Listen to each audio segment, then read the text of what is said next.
Good morning, welcome to Anglesey, where we're swapping the cap for carbon. That's right, it is the annual track day with Supercar Driver and Supercar Days. We've still brought down the Lexus LFA, the GT3 and the 812. However, today the 812 is staying off the asphalt because it's a little bit slippy. It's rear wheel drive with 800 horsepower and it's not my car.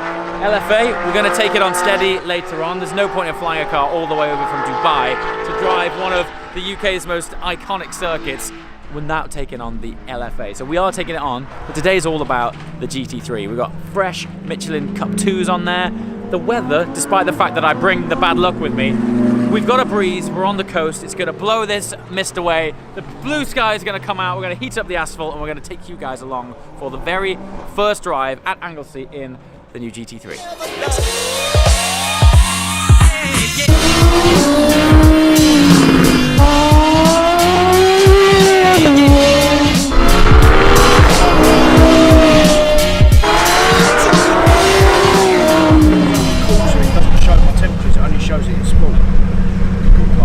Mega, isn't it? Oh, on it. Who else thinks Tony looks like a Wallace and Gromit character with that head on? with that helmet on? I said on my Instagram stories I look like a fat kid stuck in a lift.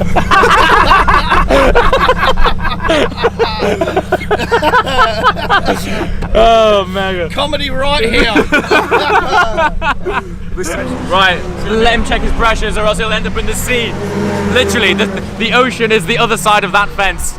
James, what are you doing? There's a track out there. And I know, but the video has to go out. Oftentimes people are like, how do you find the time between we make the time? We cut track time short and make editing time long.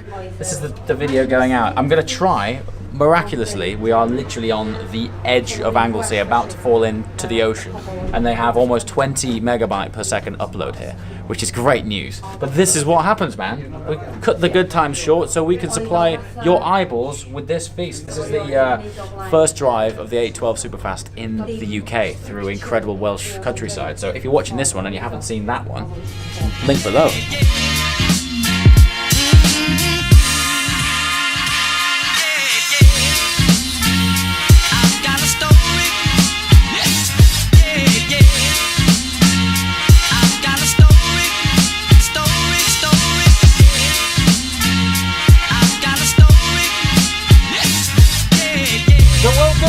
Gen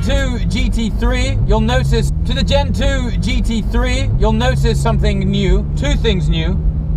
Harnesses. I've never had harnesses at GT3 before. And the other thing new is my friend Nick. Hello everyone, how are we? This is really cool because it's the first time that I've had this on Anglesey, and I think the GT3 seems to be at home here. It's epic. It's made for the job, man. It's made for the job. That view is made. I know, mate. And the way that this car just squats out of the bends. It's incredible, huh? Early on the throttle. So early. What's fantastic about GT3s is all of the weight is still over the rear. So they love trail braking, they love all the weight on the nose, which is how you get these front tyres like hot quite quickly. Yeah. But as soon as you're at the apex, squirt on. Mash it. Yeah. Absolutely mash it. It's got so much grip. This engine. Sensational. 9. It loves it. It loves it.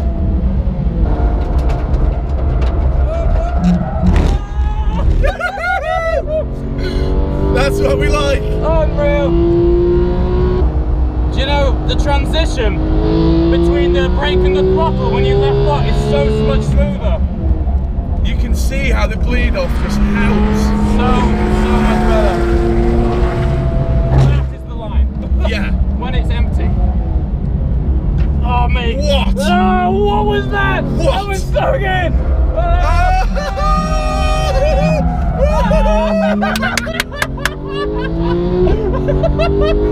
Things just come together. They come together so spectacularly. It is just the best. It's the best. It's a hell of a way to make you feel alive, man. Isn't it? A hell of a way. So good. We're definitely going to get some fuel now. Yeah. When 0 miles, oxygen. We're running on fumes. To the petrol station. Off we go.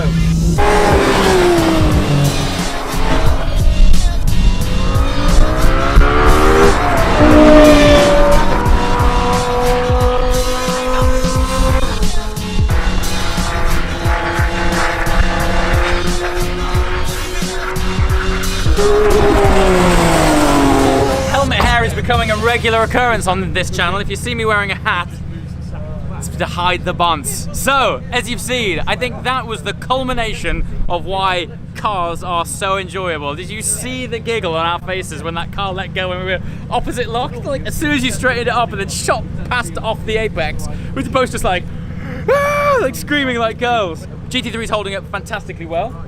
Pressure's doing cool. The Michelin experts are currently inspecting their product, and so far, so good. Just before lunchtime, Ollie Webb took out this Formula One car, which is casually here for the track day. There's also a Vulcan. So as far as a pit garage goes for your, average track day, the guys from Supercar Days and Supercar Driver, they don't mess around. When Adam said we're bringing down some special kit, we're bringing down some special kit.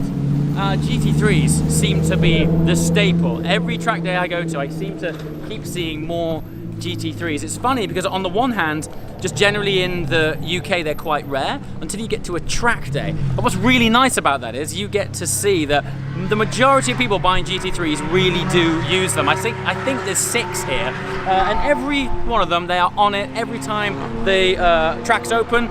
Queue of GT3s, everyone's out and loving it, and I don't blame them. This thing is addictive. When you get up to 9,000 revs and you slam home that gear, it's so good. Anyway, we got Audi R8 here, C63 AMG, original V8 R8. That was actually my first proper sports car. So I always smile and get a sort of warm feeling inside. For those of you guys that didn't know, the deposit for my first house that I saved up ended up going on an Audi R8. I will, by convention, wouldn't recommend that, but it transpired that car and that stupid maneuver transformed my entire life. It immersed me in the car world.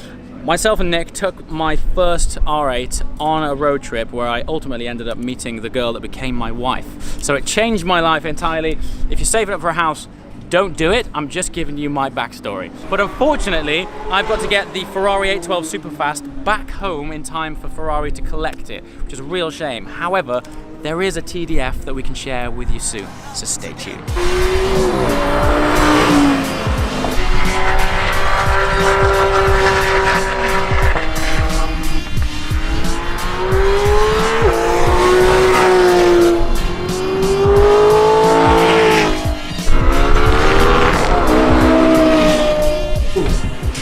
This is... Begin to talk. It's right. It's proper. So both Nick and I have just, well, I've had the honor of driving it. I didn't film it because a track video with this car coming in the near future. I'm shocked. I am bewildered at how... Judging by the look at his face. The front end is unbelievable. So planted. The turn-in. Yeah, and then coming out the corners with not to $9,000. Yeah. And then just in pull a another V10. one. Yeah, the downshifts are obscene. Amazing, I aren't they? like the upshift. While for the slopes, Yeah. The upshifts on track are bang on. Yeah. Is that I find when you're on the road it feels lethargic. Like at road speeds, it's flat shifting. Amazing. And the thing is the brakes, mate. How much friction is there? You feel it proper. Mate, it's really serious job. Really serious.